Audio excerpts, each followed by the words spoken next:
সংসদ নির্বাচনে নারী প্রার্থীর জন্য পাবলিক ফান্ড বিষয়ক পলিসি ডায়ালগ অংশ নেন রাজনৈতিক অধিকার কর্মী, উপদেষ্টা, নির্বাচন কমিশনার সহ বিশিষ্টজনরা। রোববারের এই আয়োজনে নারী প্রতিনিধি না থাকায় রাষ্ট্র সংস্কারে গঠিত জাতীয় ঐকমত্য কমিশনকে কাঠগড়ায় দাঁড় করেন প্রায় সব দলের রাজনীতিকরা।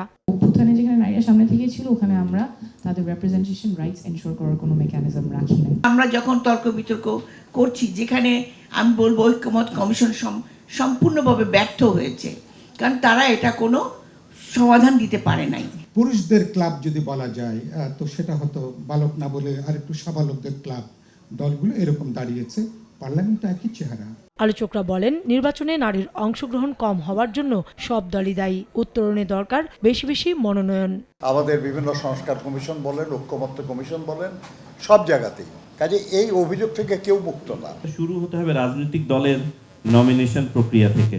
সেখানে যদি যথাযথ নমিনেশন না দেওয়া হয়, গুরুত্ব না দেওয়া হয় নারী প্রার্থীদের, এই এক্সারসাইজটা পুরো ম্যাটেরিয়ালাইজ করা যাবে না। মহিলা ও শিশু উপদেষ্টা বলেন, নির্বাচনে নারীর জন্য সবচেয়ে বড় বাধা অর্থ ও সহিংসতা। এর মধ্যে আর্থিক বিষয়ে কার্যকর ভূমিকা রাখতে পারে পাবলিক ফান্ডিং। রাজনৈতিক ক্ষমতায়নের পথে, নির্বাচনী ক্ষমতায়নের পথে অন্তরায় হয়ে থাকে, তাহলে দুটো জিনিস কাজ করেছে খুব গুরুত্বপূর্ণভাবে। একটি হচ্ছে অর্থ, আরেকটি হচ্ছে সহিংসতা।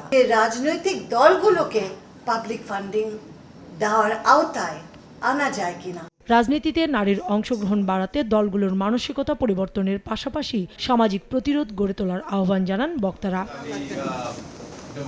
কাউসার চৌধুরী কুমু, সময় সংবাদ, ঢাকা।